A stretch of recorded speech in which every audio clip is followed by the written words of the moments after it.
Vamos a abrir nuestras Biblias, hermanos, por favor, ahí en el pasaje de Juan 7.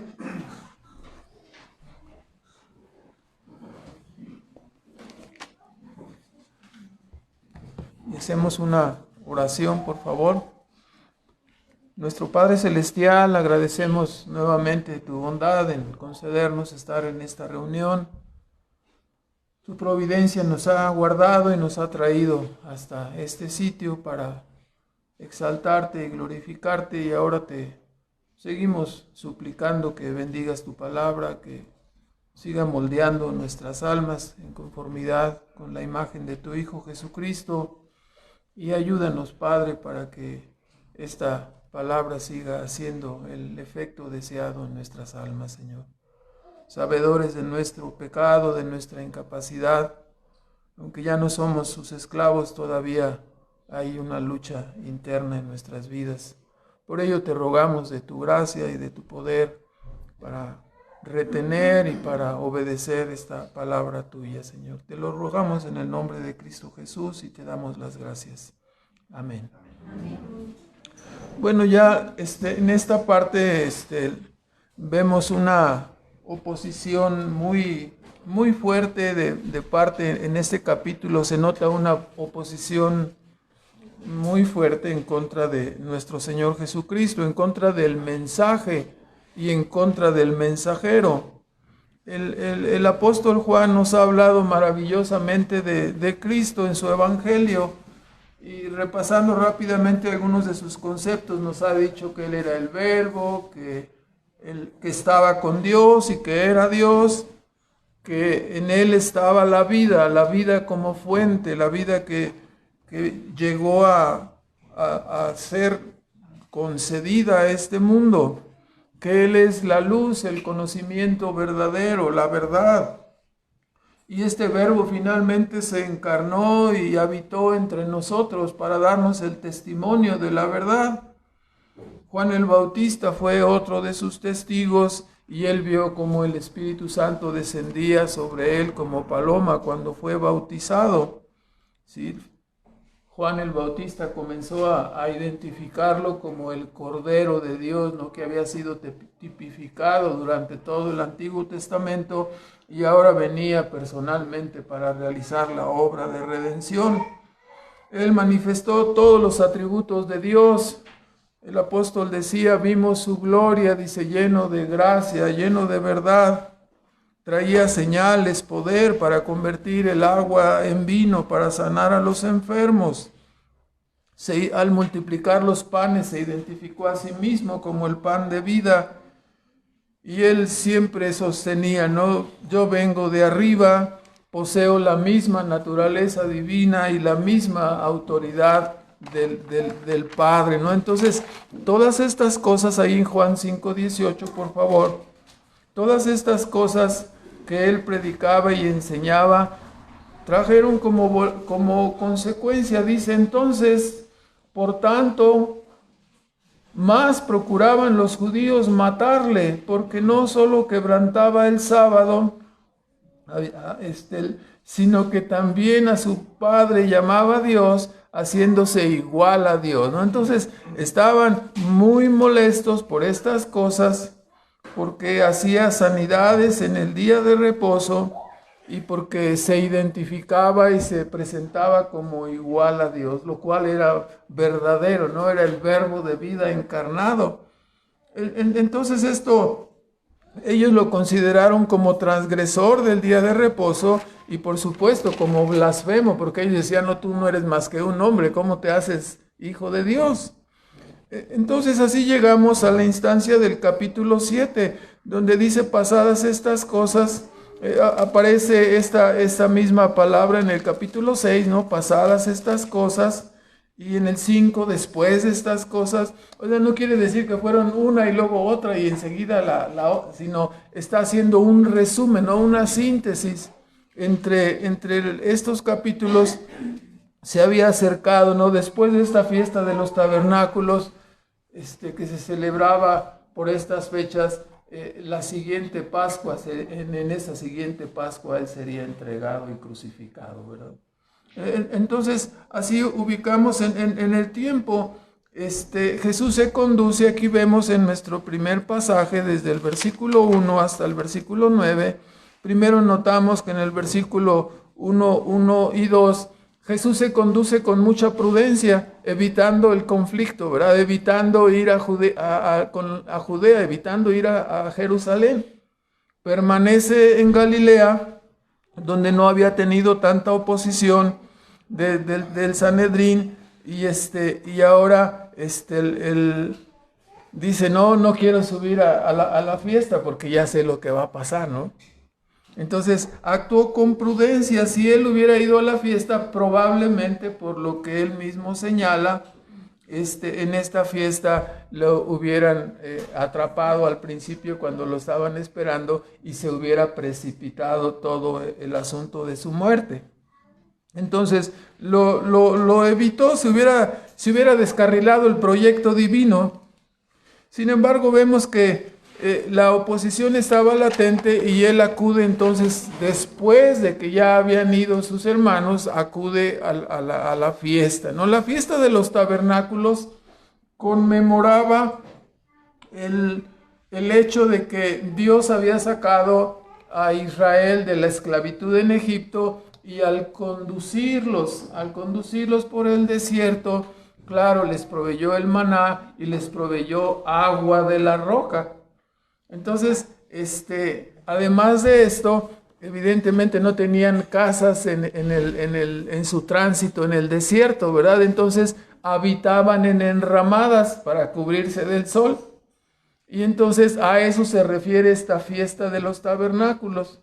Dios la ordenó, ahí en Levítico 23, usted puede ver el versículo 42 y 43, que Dios había ordenado esta fiesta para que los hijos de Israel no se olvidaran, como siempre sucede, ¿no? O sea, Dios hace una gran cosa con sus hijos y luego nos olvidamos de ello, ¿no? Pero Dios dice, no, van a celebrar esta fiesta para que se acuerden que anduvieron en el desierto, para que se acuerden que yo los saqué de la esclavitud y que los sustenté en el desierto y les di agua y les di maná y no les pasó nada, se cubrieron con enramadas. Entonces, para que se acuerden de ese asunto, ya ve que luego se le salta a uno la soberbia así fácilmente. Ya cuando pasó la crisis del desierto, entonces ya no caminamos así, sino ya caminamos así, ¿no?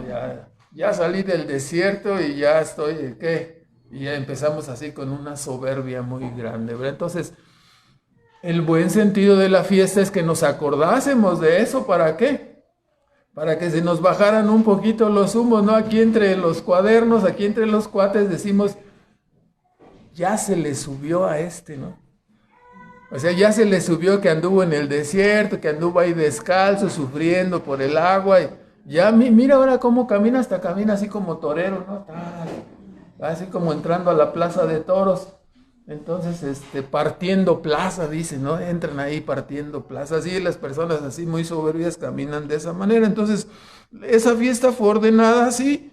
Y aquí en este pasaje contemplamos especialmente del versículo 3 al 9 la narración de que los hermanos de Jesús eran incrédulos, que no creían en él, que tenían otras ideas.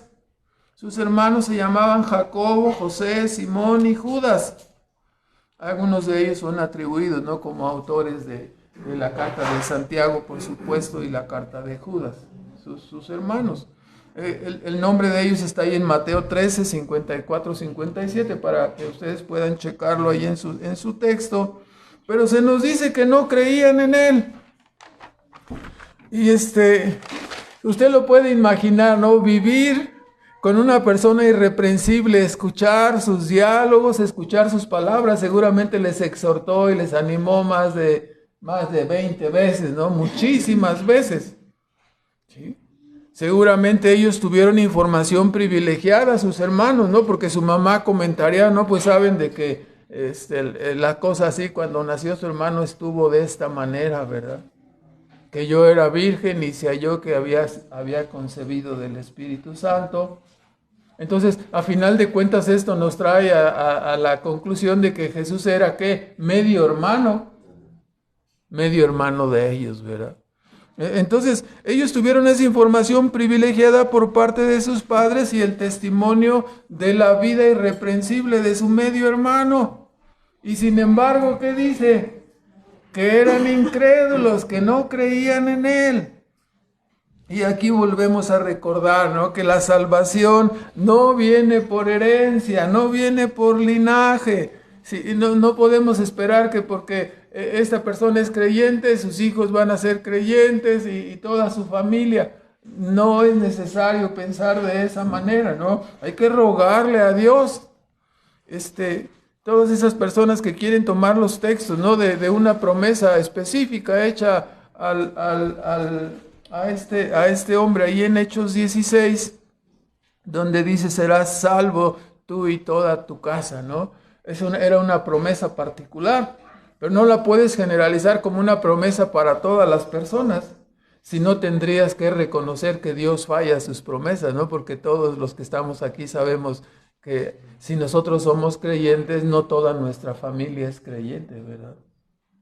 Entonces, no es por herencia, no es por linaje, sino que la salvación es una obra sobrenatural donde se manifiesta la soberanía de Dios, porque Él da su salvación al que Él quiere y nosotros no podemos obligarle desde ningún punto de vista.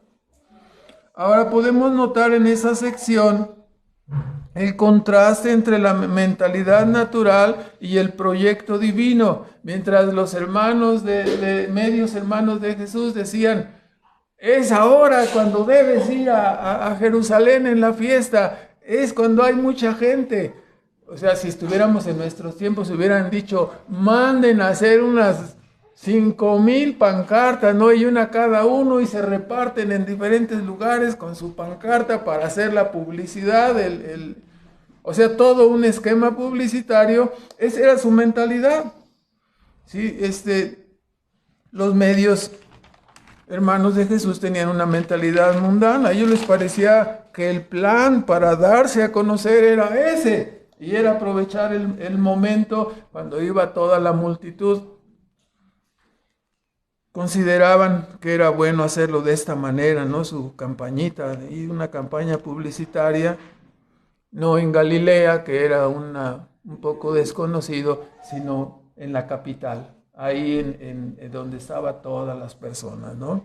Entonces, el plan divino, ya lo sabemos, no le parece al hombre como al hombre natural, no le parece como algo sabio, ¿no? ¿Cómo vas a establecer tu reino en la tierra? ¿Sí? Por medio de venir a anunciar el evangelio y ya después me retiro y dejo sembrada una iglesia con 12 apóstoles y así. ¿Y crees que va a durar cuántos años? ¿2000? Se va a deshacer la semana que entra. O sea, ¿y así ha sucedido, hermanos? No. El poder de Dios ha mantenido a su iglesia. El poder de Dios ha mantenido su mensaje y su evangelio. La mentalidad de los hombres es otra. El hombre natural no cree en el plan divino. El plan de Dios no le parece sabio al hombre natural. El plan de autonegación y sacrificio no proviene del hombre, sino de Dios. ¿Cuántas personas hay ahora que están predicando el evangelio y regalando, según ellos, ¿no? Y regalando, ¿cómo se llaman estas? Una cajita con su canasta básica, ¿no? Entonces, para animar a las personas a que crean. Esa es su metodología. Siempre hemos sustentado, ¿no?, que primero va el evangelio. Eso es lo que tenemos, eso es lo que Dios nos ha dado para hacer. Predicar el evangelio verdadero. La caridad, el esfuerzo, el apoyo vendrá después, porque si no se confunden los motivos, ¿no? Ya sabemos de cuántas personas se han equivocado, se consideran expertos y tienen hasta una casa misionera para enviar misioneros a todo el mundo, porque saben cómo se hace la obra misionera. ¿Y cómo lo hacen? Con cajitas de despensa, yendo a un lugar, pagándole a este, dándole una ayudita al otro, y así forman su iglesia, ¿no? Y se va el misionero y ¡bum! Desaparece la iglesia, ¿verdad? ¿En qué estaba fundada la iglesia? En los centavos que les daban, no en el evangelio. O sea, por eso no debemos confundir. No, personas han venido aquí y se enojan. No, yo vengo aquí para ver cuánto me van a dar, para que me ayuden. ¿Me da permiso, pastor, de pedirles una ayuda? Mire, vengo desde Acapulco y voy a la frontera y se me acabaron los recursos. ¿Me da permiso de hablar con la iglesia para darles mi testimonio y pedirles una lana? Y claro, pues no lo hemos aceptado, ¿verdad? No es así, hermanos. Nos equivocaríamos. Entonces, a veces parece un poco ríspido el asunto, pero no. Así es, Dios nos lo ha mostrado aquí en su palabra, ¿no? Entonces, sus hermanos no comprendían, tenían una mentalidad mundana y quizás estamos viendo aquí, las personas aborrecían a Cristo y el Evangelio y ellos ni siquiera percibían ese aborrecimiento. Ni siquiera, son ideas tuyas, probablemente le dirían, ¿no? La realidad era que la vida, la palabra y las obras de Cristo se levantaban como una continua reprensión a la mala manera de vivir de su generación. Esto era lo que generaba el aborrecimiento hacia Él, hacia la persona de Jesús. Como ellos no vivían y no predicaban así el Evangelio, entonces ellos no eran aborrecidos. Es lo que dice, ustedes no son aborrecidos. Y Jesucristo era aborrecido, ¿verdad? El salmista dijo en profecía en el Salmo 69:8, ¿sí? Hablando Cristo, no fui extraño y desconocido a los hijos de mi madre, ¿no? Aquí lo estamos viendo. Entonces, ahora, notemos que en este pasaje y en general en el capítulo 7, se repite cuando menos 3 veces, en el versículo 6, en el versículo 8 y en el versículo 30, se nos dice que querían hacer algo con Jesús, atraparlo, matarlo, pero ¿qué dice? Mi tiempo, quería subir a Jerusalén, mi tiempo no es el momento. Mi tiempo no ha llegado, mi tiempo no es cumplido, aún no ha venido mi hora. O sea, ¿qué se nos hace todo esto? O sea, a ver, saca por favor la hoja. O sea, debe haber una hoja, ¿no? El decreto divino de cómo ha de ir el plan. Para poder decir, no es la hora, no es el momento, no es el día, no está cumplido, quiere decir que hay un proyecto donde todas estas cosas están señaladas. Entonces, es interesante, ¿no? La vida de Jesús no marchaba solamente como sucesos de, pues a ver qué pasa mañana, ¿no? A ver a dónde vamos, a ver hacia dónde nos dirigimos, sino que hay un plan divino y un proyecto divino para la realización tanto del ministerio como de la muerte de Cristo en la cruz. Entonces, con razón, ¿no? La Escritura nos dice, usted puede asegurarse ahí en Hechos 4, 27 y 28, cuando dice, se unieron contra Jesús, ¿no? Herodes, Poncio Pilato, los gentiles e Israel. ¿Para qué? Para hacer cuanto tu mano y tu consejo habían antes determinado que sucediera. Hay un plan. Entonces, ellos estaban haciendo su complot y todo iba conforme al plan. Lo conocemos de memoria, ¿no? Lucas 22, 22. He aquí, ¿sí? El Hijo del Hombre va según lo que está determinado, ¿no? Pero más hay de aquel por quien es entregado. Hay un proyecto, hay un plan.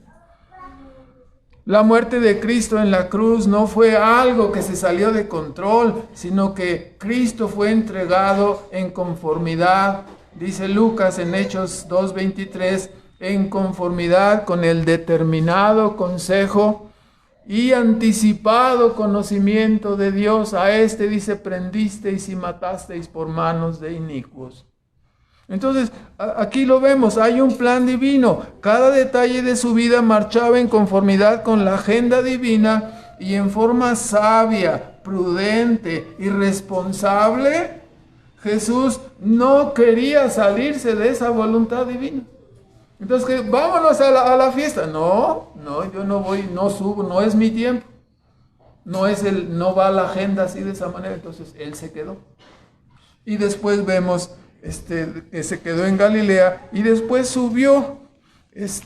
No quería él ir en medio de la algarabía inicial que podía haber desviado el rumbo del proyecto divino, ¿no? Entonces se fue más adelante. Tenemos nuestro segundo punto, desde el versículo 10 al 24, vemos que finalmente Jesús acude a la fiesta de los tabernáculos. Acude, pero no inicialmente, sino, vamos a decirlo un poquito más adelante. Yo creo que se fue por otro camino, ya cuando los caminos estaban solos. Él llegó después, ¿no?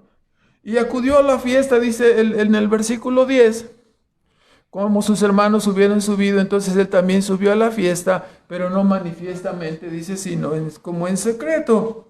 ¿Y por qué era esto? Porque ya lo buscaban los judíos en la fiesta. ¿Dónde está aquel?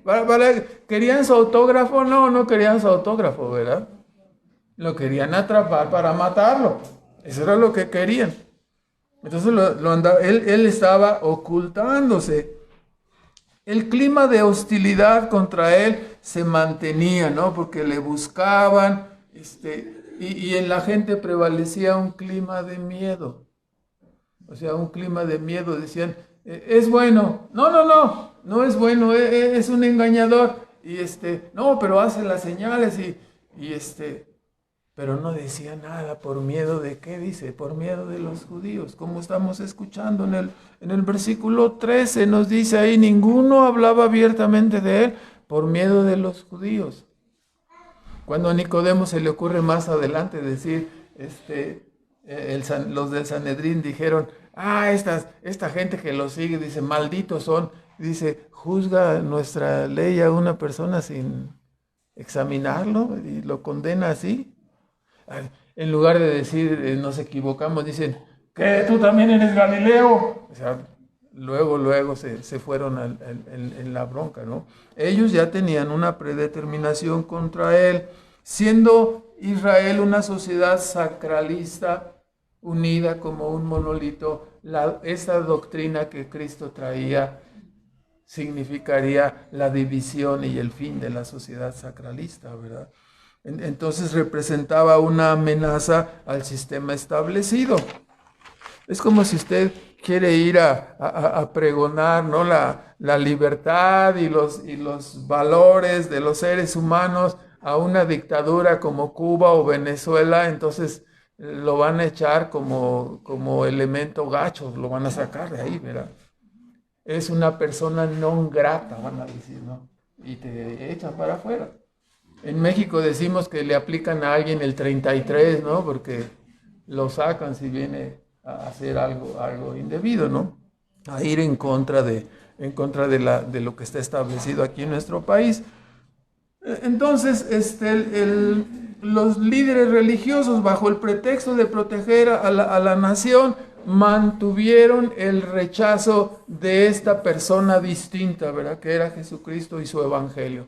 O sea, hay que rechazarlo, no es bien recibido. Ese era el pensamiento de ellos.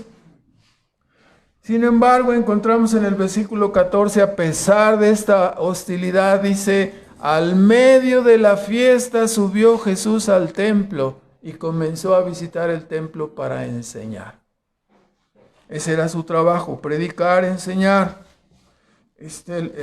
Y todos se quedaban, como escuchamos en la lectura, asombrados. ¿Sí? ¿Cómo este cuate es un catedrático si no asistió a ninguna escuela, ni con Gamaliel, ni con ningún otro para ser enseñado en la interpretación? Este es un laico, ¿no? Hasta la fecha, ¿no? Las personas se sorprenden cuando algunos de los ministros de nuestras iglesias, ¿en cuál instituto estudiaste? ¿No? ¿A dónde fuiste a especializarte? Somos llamados de Dios y estudiamos la Escritura, ¿no? Hemos tenido, es un seminario, algunos dirían es un seminario patito ahí en México, ¿no? donde nos reunimos con el pastor misionero, el ministro, y nos da enseñanzas sobre la interpretación de la Biblia, sobre los principios bíblicos, sobre los libros, nos facilita material y estudiamos. Y así aprendemos hermenéutica y homilética y la interpretación de la Escritura. Pero es más autodidacta, ¿verdad? Que decir, no, yo salí del seminario de no sé quién, con un nombre rimbombante pero no conocen la sana doctrina, ¿verdad? Entonces los líderes religiosos decían, ¿cómo este cuate, por qué enseña si no estudió con nosotros? Y Jesús, ¿cómo insistía, hermanos? Versículo 16, ¿sí? Mi doctrina no es mía, dice, sino de aquel que me envió. Él decía siempre, yo vengo ¿de dónde? Vengo de arriba. Soy el Verbo, ¿sí? El Verbo se encarnó y viene y nos habla. Nadie más nos puede hablar del cielo más que alguien que ha estado en el cielo, ¿sí? Las palabras que tenemos aquí son el registro de una persona celestial, el registro de Dios encarnado aquí para decirnos cómo están las cosas, de dónde venimos, a dónde vamos, por qué existimos, cuál es el propósito de nuestra vida, cuál es el significado de la vida. Todas esas respuestas las encontramos a través de Cristo y su doctrina y su enseñanza. No habría manera, ¿no? Nos pelearíamos aquí entre 8,000 millones de personas para decir, no, la vida consiste en esto, no, consiste en lo otro, no, consiste... Y están peleando hasta la fecha para ver en qué consiste la vida, ¿no? Cuando está revelado por una persona que vino del cielo y dejó su testimonio aquí. Y lo vieron muchas personas, ¿no? Entonces, les asombraba su enseñanza. Y es aquí que Jesús enuncia un principio en el versículo 17 y que nos va a ayudar, ¿no? Vamos a detenernos un poquito ahí en ese versículo. Dice, el que quisiere hacer su voluntad, la voluntad de Dios, conocerá de la doctrina si viene de Dios o si yo hablo de mí mismo. Está interesante, ¿no?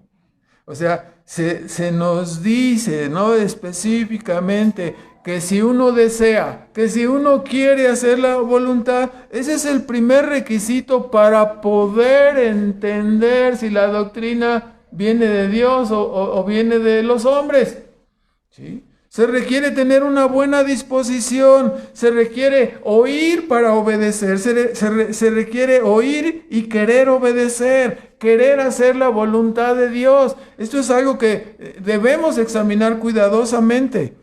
Se requiere que cuando venimos a escuchar la palabra de Dios, debemos de tener el deseo de querer obedecerla, de querer hacerla. Se requiere que tengamos una buena actitud y un sincero deseo de obedecer. De lo contrario, la palabra no funcionará. O sea, si venimos aquí y estamos, y nos estamos fijando en quién sabe en qué cosas, cómo vino el vecino, quién no vino, qué está... si trae libreta para apuntar o no, de qué color son los calcetines que trae, si están rotos o completos. No venimos a eso, ¿verdad? Venimos con el deseo de escuchar y ¿qué? Obedecer. Ese es el requisito. ¿Cuántas personas escuchan solamente para saber, pero no tienen la menor intención de obedecer? No tienen la menor intención de someterse a lo que están oyendo, ¿no? Entonces la palabra les entra por aquí y les sale por acá y no funciona. Para los que tienen deseo de obedecer, para los que tienen deseo de hacer las cosas, la palabra es palabra de vida, es pan de vida, Cristo es agua de vida. Pero si la persona solamente viene a oír para acrecentar su acervo cultural, entonces la palabra no le sirve de nada, solamente será un enorme argumento en contra suya en el día del juicio, ¿no? ahí está la clave. No es que yo ya he escuchado, y he escuchado, y he escuchado. Cuando personas dicen, no, yo llevo escuchando mucho tiempo. Sí, ¿cuántos años? No, como 15 años. Casi desde que era niño me lleva. A ver, ve ahí en Nehemías. Y empieza, ¿no? ¿Cómo? ¿Nehemías? Ah, sí. ¿Nehemías? Sí, es la primera vez que oigo eso. 15 años escuchando y no sabes dónde está Nehemías, dónde está Esdras. ¿Me explico? O sea, ¿cómo han venido a escuchar? Están ahí así. Y su papá les dice a sus hijos, a nuestros hijos, ya sabemos, en alguna ocasión lo traemos a nuestros hijos, es que yo no quiero ir, es que y vienen con una jetota así, más grande que la de un presidente que estaba aquí en México, ¿no? Que era de Celaya, por cierto, y que se apellidaba Díaz, para no. Entonces ya ve cómo bromeaban con eso, vienen con una jetota, ¿verdad? No quieren oír, no quieren entender. ¿Les va a beneficiar? No, no les va a beneficiar, no va a ser buena para ellos. Aquí está la clave, por eso la palabra no funciona para algunos, porque no la escuchan para obedecer, porque no vienen vienen más bien con un espíritu crítico, tienen prejuicios a veces en contra del mensajero, ¿sí? Porque a veces vienen para ser vistos, no para escuchar la palabra y obedecer. A veces resulta que la palabra no funciona, no porque el que la predica está buscando su propio enaltecimiento personal y no de la causa del reino, ¿no? Entonces también ahí nos equivocamos, ¿no? Entonces este era el caso de los enemigos de Cristo. Dice el versículo 18, Cristo dice que habla de sí mismo, su propia gloria busca, mas el que busca la gloria del que le envió, este es verdadero y no hay en él injusticia. Ellos buscaban tener el control y el dominio como lo habían mantenido del pueblo de Israel. Entonces, ahora Jesús les pone un ejemplo para enjuiciar su enseñanza, ¿no? Les pone el ejemplo que ellos le acusaban a él de transgredir el día de reposo y querían matarlo, ¿no? Por haber sanado a un paralítico. Entonces él les pone una ilustración del versículo 19 al versículo 21. Y ya la ilustración consiste en una comparación. Y Jesús dice, bueno, Moisés les tiró como un torito ahí en el versículo 19, ¿verdad? Le gustaba echar toritos también al Señor, ¿verdad? Dice, porque Moisés os dio la circuncisión. Y nadie dijo nada. ¿Moisés les dio la circuncisión? No fue Moisés. Dice, es de los... Más adelante aclara, pero soltó el torito y nadie se dio cuenta, ¿verdad? Y ya después dice, no, sí, es que la circuncisión no viene de Moisés, si viene de los padres, ¿no? Comenzamos ahí con Abraham, ¿verdad? Entonces viene de los patriarcas, viene de más atrás. Fue ratificada por Moisés efectivamente, pero él no es, dice, Moisés nos dio la circuncisión y nadie dijo nada, ¿verdad? Entonces era como un torito nada más, así, perdón por la expresión, pero nadie dijo nada y ya después dice, no fue Moisés, es de los padres. A veces nos pueden estar dando la palabra pensando que, sí, no, hay que fijarnos bien. Pero bueno, el punto es que corrigió señalando que la ley no fue de Moisés, sino de Abraham. Versículo 22. Y señalándoles que ellos transgredían la ley. ¿Sí? La ley, ¿cuál mandamiento? El cuarto mandamiento, que era día de reposo. ¿Por qué lo transgredían? Porque trabajaban en el día de reposo circuncidando a un bebé. Entonces, era una violación porque estaban trabajando. ¿Sí? Ahora, ellos decían, no, pero nosotros somos los sacerdotes, ¿no? Estamos haciendo la obra de Dios. ¿Le estaban haciendo un bien o un mal a ese bebé? Un bien. Le estaban integrando al pacto, ¿no? Al pueblo del pacto, vamos a decirlo así, a Israel. ¿Sí? Y esa señal le serviría para siempre, para acordarse de que quién era su Dios, Jehová de los ejércitos. Le estaban haciendo un bien, ¿verdad? Era una señal del pacto en su propia carne, ¿no? Con eso no quiero que lo vayan a tomar de pretexto para irse a tatuar nada ni ninguna de esas cosas, ¿no? El hermano dijo, ¿no? No hay que hacerse rasguños ni nada, dice en el Antiguo Testamento, ¿no? Entonces, no obstante que ellos hicieron eso, dice, ahora me juzgan a mí no por circuncidar, sino por hacer sano a todo un hombre. ¿La circuncisión garantizaba la salvación? No. Pero Cristo sanó a este paralítico en su sentido físico y en sentido espiritual. Le dijo, vete y no peques más, ya has sido perdonado, ya has sido salvado. Lo sanó y lo salvó, las dos cosas. Lo sanó al 100%. Entonces, ustedes hacen eso y dicen que no es una violación. Y yo hago sano a todo un hombre. Y me acusan entonces para matarme. Entonces, es aquí cuando viene la frase en el versículo 24, no juzguéis según lo que parece, sino juzgad ¿cómo? Con justo juicio, ¿verdad? Entonces ellos no estaban juzgando correctamente. Se permitía la purificación ceremonial de una pequeña parte del cuerpo de un bebé en día de reposo. ¿Cuánto más debería permitirse la sanidad completa del alma y del cuerpo de una persona? Ese era el argumento así sencillamente. Por eso dice, no juzguen por la apariencia, ¿no? Sino haced justo juicio. Ahora, del versículo 25 al 36 estamos saltando muy rápido, pero así lo estamos haciendo. Hasta el 36 vemos que continúa la oposición. Nuestro Señor continuó enseñando los demás días de tal modo que se levantó la murmuración de los gobernantes, ¿no? Si habrán entendido ellos, los fariseos, ¿no? Los gobernantes, habrán entendido, versículo 26, que este es verdaderamente el Cristo. ¿Sí?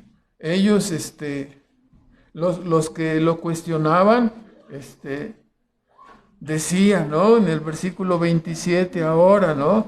Nosotros, no es el Cristo, porque nosotros sabemos de dónde viene. ¿Qué pensaban ellos? ¿Cuál era la teoría normal acerca del origen de nuestro Señor Jesús?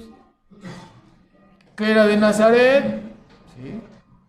Que su mamá era María, su padre José. ¿De dónde sale que viene del cielo si nosotros lo conocemos aquí? Lo hemos visto aquí en el mercado del Tepe, aquí en todas partes, aquí en el jardín principal. Es de aquí, de en medio de nosotros. ¿De dónde sale que viene de arriba? O sea, hubieran tenido que indagar más a fondo para saber, ¿no? Nosotros conocemos la historia. ¿Cuál fuera la historia real? Se halló que María, siendo virgen, había concebido por el poder del Espíritu Santo. Entonces, aún su esposo le quiso dejar. Sin embargo, no lo traían en un cartelón ahí diciendo, él es solo media, la mitad no es hijo mío, es del cielo. No traían un cartelón, ¿verdad? Había que investigar. Entonces, ellos pretendían saber de dónde venía Jesús y por esa razón lo rechazaban. ¿No? Viene de Nazaret, viene de Galilea, ¿no? La Escritura dice que ha de venir ¿de dónde? Miqueas 5:2. ¿Sí? De ti, Belén, me será el que será guiador. ¿Sí? El que será el guiador del pueblo de Israel. Saldría de Belén de Judea. Entonces, si él salió de Nazaret, ¿él es? No. Pero si hubieran indagado, sabrían que por accidente, ¿no? Porque le llegó el tiempo. ¿Dónde nació Jesús? En Belén de Judea, ¿verdad? Y sabían que venía de arriba porque su mamá tenía que confesar, ¿sí? Jamás tuve relación con nadie. Estoy embarazada, ¿sí? Por la obra y el poder del Espíritu Santo. Así me fue anunciado por el ángel. Y así ocurrió. Entonces, el origen de él era de arriba, era divino, ¿verdad? Entonces, pero ellos decían, no, nosotros sabemos y viene de Galilea y además decían, tenían la idea, había la idea en la interpretación del Antiguo Testamento que ellos hacían de algunos pasajes, los tengo aquí anotados, Isaías 53:8 y Malaquías 3:1, ¿no? Que ellos tenían la idea que el Mesías había de venir en una forma así como repentina, como súbitamente, como si fuera una aparición o alguna cosa así asombrosa, ¿no? Entonces, tenían esa idea y como decía que venía de Nazaret, no puede ser este cuate. Sin embargo, no, la respuesta de Cristo seguía diciendo el mismo punto. 28 y 29 del capítulo 7, por favor, nos dice ahí, clamaba diciendo, y a mí dices que me conoces, ¿no? Y sabéis de dónde soy, y no he venido de mí mismo, mas el que me envió es verdadero, al cual vosotros no conocéis. Yo le conozco porque de él soy y él me envió. La ratificación de sus conceptos. Vengo del cielo, he sido enviado del Padre y ellos lo descalificaron porque supuestamente sabían, ¿no? Hermanos, no hay que dejarnos guiar por cosas, solamente por la sabiduría del mundo y comentarios del mundo. Hay que investigar, hay que asegurarnos de los asuntos, ¿no? No le pedimos que siga la Biblia a ciegas. Investigue de dónde viene la Biblia, cómo fue formada la Biblia, para que sepa que es un verdadero milagro tener la Biblia en nuestras manos, para que sepa que verdaderamente ha sido la providencia de Dios que nos ha preservado su palabra, para que ahora podamos nosotros disfrutarla, tenerla y ser guiados a través de ella directamente por Dios mismo. Como si nosotros hubiésemos estado en todos estos acontecimientos, las personas que los vivieron ahora no lo conceden aquí por la obra divina, ¿no? Pero ellos seguían pensando, ¿no? No indagaron más y mientras los demás, los judíos llamados así, volvieron a pensar, ¿no? En prenderle. Y otra vez, ¿qué vuelve a decir, hermanos? Ninguno puso en él la mano porque aún no había llegado su hora, ¿no? Había una protección. Es lo mismo para cada uno, como lo veremos en un momento más, ¿no? A las conclusiones. Es lo mismo para nosotros. Nuestra vida está señalada y está asegurada. No, es que no siento que si salgo hoy me voy a morir. No, el día de nuestra muerte está apuntado ya, hermanos. No, usted no lo puede mover ni adelantar, o sea, ¿me explico? Entonces, a veces somos medio fatalistas, ¿no? Lo cual es un error. Aquí dice, no, nadie, somos invencibles hasta que llegue el día, nuestro momento, así lo pudiéramos decir. Falta que el hermano pastor nos diga, ¿y cuándo es ese día? Yo se lo digo, no sé. El que sabe es Dios. Sí. Pero usted es invencible hasta ese momento, usted y yo, ¿verdad? Ahora, cuando el pasaje nos termina diciendo que muchos creyeron en él, desde el versículo 31, 7:31, muchos del pueblo creyeron en él y preguntaban, ¿no? si el Mesías, porque ya les dijeron que no era el Mesías, preguntaban si cuando viniera el Mesías iría a hacer más señales de las que hizo Cristo, ¿no? Entonces ellos se sorprendieron, ¿no? Esto les llevó a la determinación, versículo 32, al oír estas cosas, enviaron servidores que le prendiesen, dice, ya mandaron a los judiciales para que lo atraparan, ¿verdad? Y ya no lo dejaran seguir adelante, querían arrestarlo. Y después Jesús les confunde con este señalamiento, dice, no, todavía un poquito de tiempo estaré con vosotros y después iré al que me envió. ¿Sí? ¿A dónde se va a ir? Dice, donde yo voy ustedes no pueden ir. Pues ¿a dónde se va a esconder? ¿Con quién se va a esconder? ¿Sí? ¿Por qué decía que poco tiempo iba a estar con ellos? porque sería crucificado, resucitaría y ascendería al cielo. ¿A dónde no podrían ir ellos? Al cielo. ¿Por qué no podían ir? Porque eran incrédulos al único camino, verdad y vida, ¿no? Para ir al cielo. Entonces les estaba diciendo la verdad, no podían venir con él porque no creían en él ni en su mensaje. Ellos no le encontrarían, pues él regresaría al cielo y ellos no irían a ese lugar, ¿verdad? Entonces parecía como un acertijo, así lo tomaron ellos. Y ahora se quedaron así llenos de incertidumbre y llegó el último día de la fiesta, dice en el versículo 37, en el postrer día grande, la fiesta se celebraba de un día de reposo hasta el otro día de reposo. Entonces, el octavo día ahí estaba, ¿no? El día de reposo aparece Cristo nuevamente y hace esta gran declaración, ¿no? Que celebraba la fiesta de los tabernáculos que Dios les había sustentado en el desierto a través de maná, a través de agua, sacando agua de la roca. Y ellos conmemoraban esto también porque habían morado en enramadas. Ahora Jesús se para en medio y clama a gran voz, ¿no? Dice, el que tenga sed, el agua de vida, el agua verdadera. Él no era la roca que lo estaba prefigurando en el Antiguo Testamento. Él era la verdadera agua de vida. Y eso se celebraba en esa fiesta, ¿no? Tenían ellos enramadas y tenían agua para suplir a todas las personas durante toda la semana. Nosotros solamente abrimos la llave, nosotros no tenemos ningún problema con el agua, ¿no? Salvo que no la paguemos. Entonces, no la cortan, pero no tenemos problemas con el agua para tomar, para bañarnos.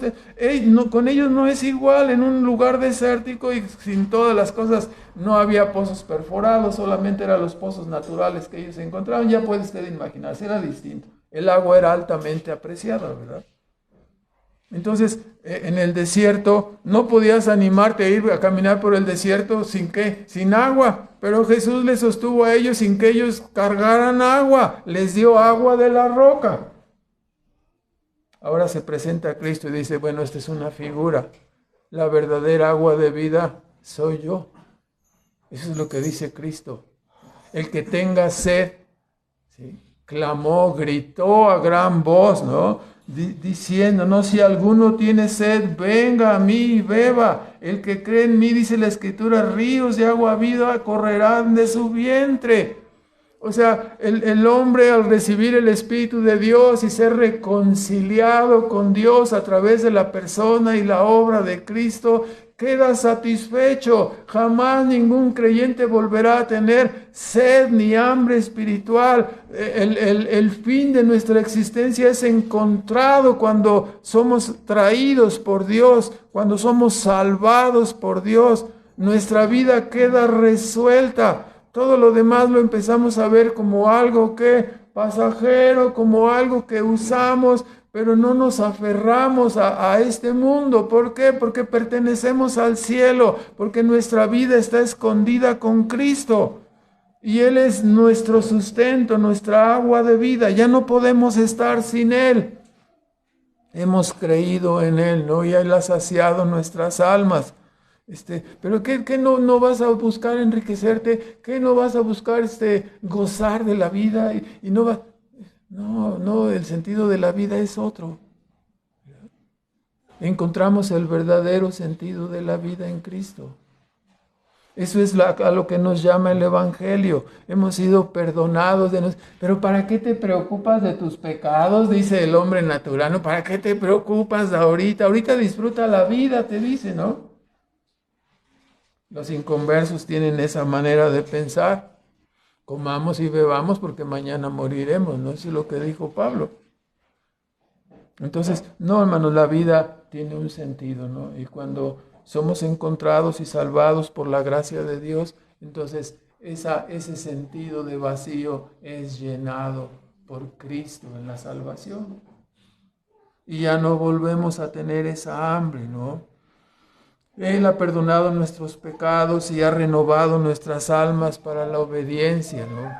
Esta palabra era especialmente muy valiosa para ellos y para nosotros, ¿no? Estaba basada en el texto de Ezequiel 36, 25 al 27, dice, en los días en que el Señor viniera y salvara a su pueblo, dice, esparciré sobre vosotros agua limpia y los limpiaré y quitaré el pecado y pondré un espíritu nuevo dentro de vosotros para que anden en mis caminos.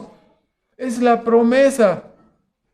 La presencia del Espíritu Santo en nuestras almas que asegura, ¿no? Que garantiza nuestra salvación, garantiza nuestra obediencia. Es la presencia de un pedazo de cielo dentro de nosotros, que nos asegura de la mano de Dios, que nos asegura para escuchar la voz de Dios siempre, aún en los momentos más difíciles, ¿no? Así ha sido desde que el Señor nos alcanzó, ¿no?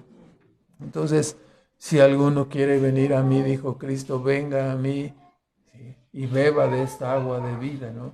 ¿Sí? ¿Por qué somos tan fanáticos? ¿Por qué hemos bebido del agua de vida? ¿Sí? ¿Por qué somos tan exigentes, tan dedicados? ¿Por qué no dejamos pasar las oportunidades para adorar, las oportunidades para orar, para leer, para hacer el bien? Porque nos ha sido dada esa agua de vida. Esa es nuestra vida para siempre ya, ese es nuestro propósito de vida. Vamos a terminar con unos comentarios.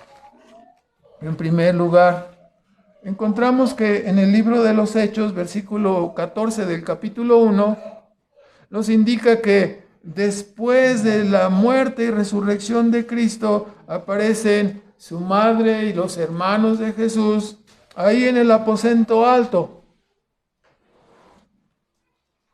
O sea, de ser personas inconversas, fueron traídos a la salvación, ¿no? Eran incrédulos. Así nacemos todos, ¿verdad, hermanos? Incrédulos. Y somos traídos en un momento, ellos fueron traídos después. No obstante, podemos decir acerca de la vida de ellos, de sus hermanos y su incredulidad inicial, o sea, debemos volverlo a señalar, el hecho de que nuestros padres o familiares sean creyentes no asegura la salvación de nadie, ¿verdad? Tú tienes que ir personalmente a Cristo, ¿no? Es que mi papá es creyente. Tu papá es creyente, ¿y tú? Es que mi mamá es creyente, ¿y tú? La salvación de los padres o de los familiares no asegura la salvación de nadie más que la de ellos. Entonces ya sabe que algunos era por familiar, era una sociedad sacralista. Israel era un pueblo al que se le dio una promesa. Pero hoy el evangelio es diferente para cada persona. Más bien, el hecho de vivir en una casa donde hay creyentes, su papá, su mamá, algún hermano, alguna hermana, nos hace más privilegiados porque tenemos el testimonio más cerca, como los hermanos de Jesús tenían el testimonio más cerca, ahí en su propia casa, ¿no? Al tener ese testimonio más cerca, pues somos más responsables ante Dios, ¿sí? Somos más responsables porque el de la casa alrededor mío y quién sabe cuántos kilómetros a la redonda, no hay evangelio en esas casas, pero en la tuya sí. Entonces tú tienes más luz y tú eres, por lo tanto, más responsable delante de Dios de escuchar y obedecer. No será lo mismo, hermanos, no será lo mismo ir al juicio final desde un hogar de idolatría a ir al juicio final desde habiendo vivido en un hogar cristiano con tus padres, tus parientes ahí como creyentes. Será totalmente distinto. La persona pudiera decir, yo fui ignorante, pero tú no pudieras alegar que fuiste ignorante. ¿Alguna vez escuchaste o viste orar a tu padre, a tu madre, leer la escritura, asististe con ellos, fuiste con ellos? Pero si no te pusiste, como dicen ahora, no te pusiste las pilas a buscar a Dios, vas a llegar a rendir cuentas. Y no va a ser lo mismo para ti que para un ignorante que ande allá afuera y que no sepa nada de la Biblia. Tú eres más responsable. Tú eres más responsable de humillarte, de buscar, de seguir a Cristo. Niño, joven que me escuchas, ¿no? Adulto mayor que me escuchas, así es el asunto. No tendrás pretexto. Algunos dirían, no, yo nunca supe. ¿No sabías que había un tesoro en tu casa? Es que una olla de centenarios. No, no, no. Estaba la palabra de Dios ahí en tu casa. Ninguna olla de centenarios puede ser comparada, ¿verdad? Entonces, en segundo lugar, aunque nuestra vida, hermanos, igual que como Cristo, va según un plan, nuestra vida está decretada de principio a fin. No obstante, como vemos, somos llamados a ¿qué? A ser sabios, prudentes y responsables en cada una de nuestras acciones y decisiones en la vida. ¿Sí? ¿Qué dijo Cristo? Me voy con la cargada. No, fue prudente. Dijo, no es conveniente que vaya porque así es conveniente que nosotros nos detengamos respecto de algunas cosas que no deberíamos hacer, ¿no? Y que no deberíamos ir. La soberanía divina, hermanos, no elimina nuestra responsabilidad. Eso debemos de tenerlo muy claro, ¿no? Porque algunas personas se conducen como, pues vamos, total, si a cabo ya Dios sabe lo que va a pasar. No, pues sí, Dios sabe lo que va a pasar en todas partes, ¿no? Pero es tu responsabilidad ir o no ir. No eches sobre Dios lo que es tu responsabilidad. ¿Te conviene ir ahí? ¿Es bueno? ¿Te favorece? ¿Te ayuda? Es que no... Si no puedes responder que sí te ayude y que es bueno, entonces no debes ir, no vayas. No, vamos a subirnos al camión que va a la perdición, ¿no? Total, si Dios me va a salvar, pues ya, pues me vas a... O sea, no, hermano, esa es una tontería, ¿verdad? No te subas a ese camión. Actúa con prudencia, con sabiduría, con responsabilidad, ¿no? Hemos de ser prudentes como el Señor y mantenernos en la obediencia de la voluntad revelada. ¿Para qué? ¿Qué hubiera pasado si Jesús va a esa fiesta? Se descarrila el proyecto de la salvación. Así también si nosotros no nos mantenemos en la línea de la obediencia, se puede descarrilar nuestra vida. Se puede ir hacia otro lado que no habíamos pensado, ¿no? Se pueden truncar planes, se pueden truncar muchas cosas. Pudiéramos morir en algún asunto. Así, por no ser prudentes y sabios, ¿no? Por separarnos de nuestro proyecto. ¿Cuál es el proyecto de vida de un creyente? Obedecer la voluntad revelada de Dios. Al obedecer la voluntad revelada de Dios, cumpliremos el proyecto que Dios tiene para nosotros. Algunos dicen, no, a ver, me lo explico otra vez, con mucho gusto. Con mucho gusto. ¿Sí? ¿Sí? ¿Qué iré a hacer yo? ¿Cuál será el plan secreto que Dios tiene para mí? Y algunos quisieran que echáramos un vistazo por allá. Hermano, usted asómese ahí, si ve algo me dice. O sea, no podemos saber, ¿no? ¿Será que yo voy a ser el siguiente tapado? O sea, no sabemos, hermano.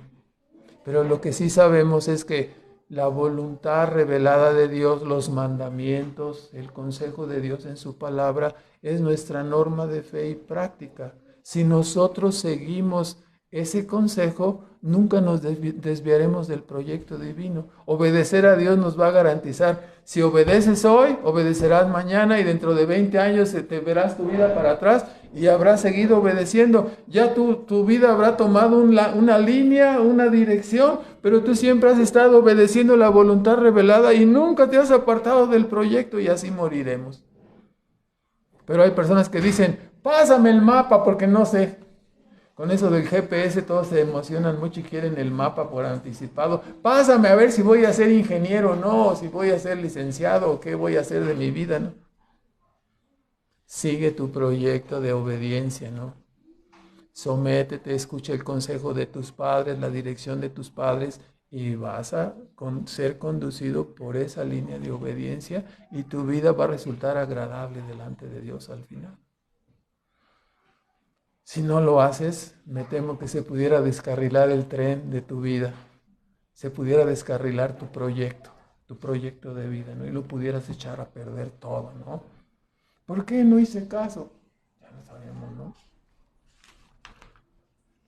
En el caso de Cristo, la lucha definitiva para Él no se podía pelear en la fiesta de los tabernáculos. ¿Dónde se iba a pelear? En la cruz del Calvario. Había que esperar ahí. Ahí estaba señalado, ¿no? Ese era el momento crucial. El propósito para nosotros es su voluntad revelada. Lo que nos toca es permanecer en ella y de esta manera nos mantendremos dentro de la voluntad de Dios para nosotros, ¿no? Sin descarrilamientos. En tercer lugar, en el Nuevo Testamento somos llamados a no andar en la carne, sino andar en el Espíritu. La estrategia y los atajos mundanos no obran la voluntad divina. Debemos estar alertas, entonces, ¿no? ¿Contra qué? Contra los berrinches, contra los caprichos que nos apartan del camino de Dios. ¿Sí? Porque hacemos un berrinche, pues me voy de la casa, y se va de la casa y se descarrila su proyecto de vida, ¿verdad? Debemos de tener mucho cuidado con esos berrinches y caprichos, ¿no? Entonces, porque se puede descarrilar el tren del proyecto de nuestra vida, hermanos. Así es el asunto. En cuarto lugar, como creyentes, no es factible esperar que el mundo nos comprenda y simpatice con la causa de Cristo. Cristo dijo claramente que en el mundo tendríamos aflicción. El que quiere ser amigo del mundo se constituye en enemigo de Dios.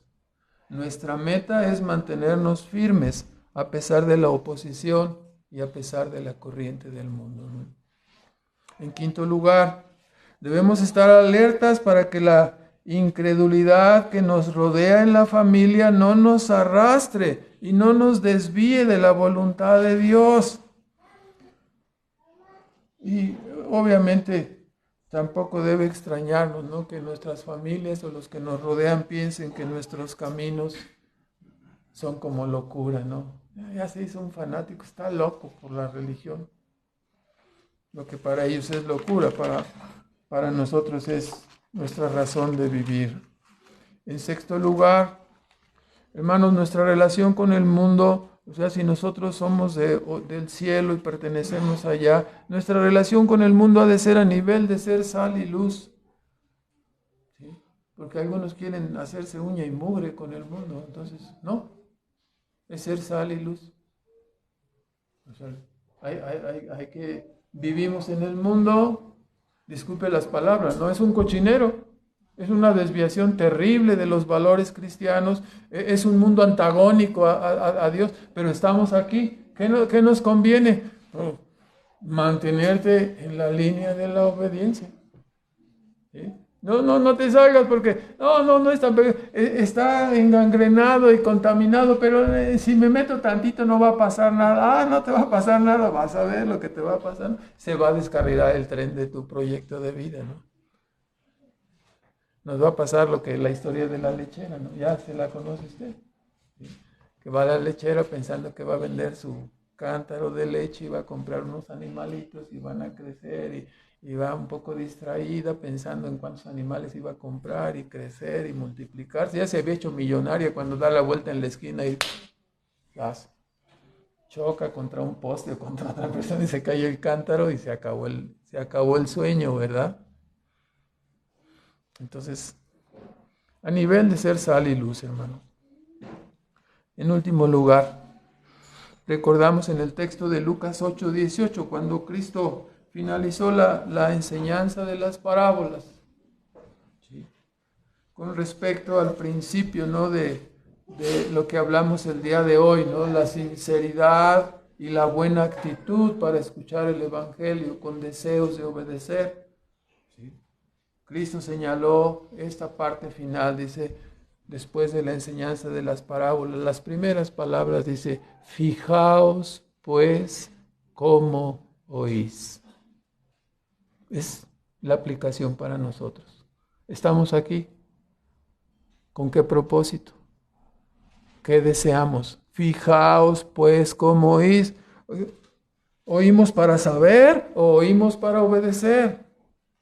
¿Con cuál actitud venimos, no? Fijaos pues cómo es, la manera de escuchar es importantísima. Si no oímos con el deseo de obedecer, con el deseo de ser transformados, de ser convertidos, de crecer en santidad, de trabajar, de servir, entonces vamos a estar oyendo solo para incrementar nuestra responsabilidad el día que seamos llamados a juicio. Roguémosle a Dios, ¿no? Para que no solamente la palabra entre en nuestros oídos, sino que anide en nuestro corazón, que transforme nuestras vidas, que el Evangelio sea lo que dice ser, ¿no? Esa palabra viva que salte dentro de nosotros para que nunca nuestras almas se apaguen, para que siempre nuestras almas deseen de Cristo, amen a Cristo, busquen a Cristo. Ese es el propósito, ¿no? Si nada más oímos con los oídos, pero no mezclamos el corazón, ni nos sometemos al cincel de la palabra, entonces no pasa nada, ¿verdad? Oramos, hermanos. Nuestro Padre Celestial, agradecemos en esta mañana tu palabra, Señor. Rogamos que ayudes a nuestra incredulidad, que nos ayudes, Padre, para ser valientes y esforzados en la obediencia de tu Evangelio, para que el cincel de tu palabra verdaderamente transforme y cambie nuestras vidas, para que el poder de tu palabra, Señor, queremos ver tu gracia obrando y salvando en la vida de nuestros hijos, de nuestros jóvenes. Rogamos, Padre, tengas misericordia y extiendas tu mano poderosa para sacarles de la vida de condenación y traerles a la vida nueva en tu Hijo Jesucristo. Pedimos, Padre, que sea honrado tu nombre y pedimos, Padre, que sea glorificado el nombre de Cristo en la salvación y en la edificación de tu iglesia, Padre. Te bendecimos y te damos las gracias en Cristo Jesús. Amén.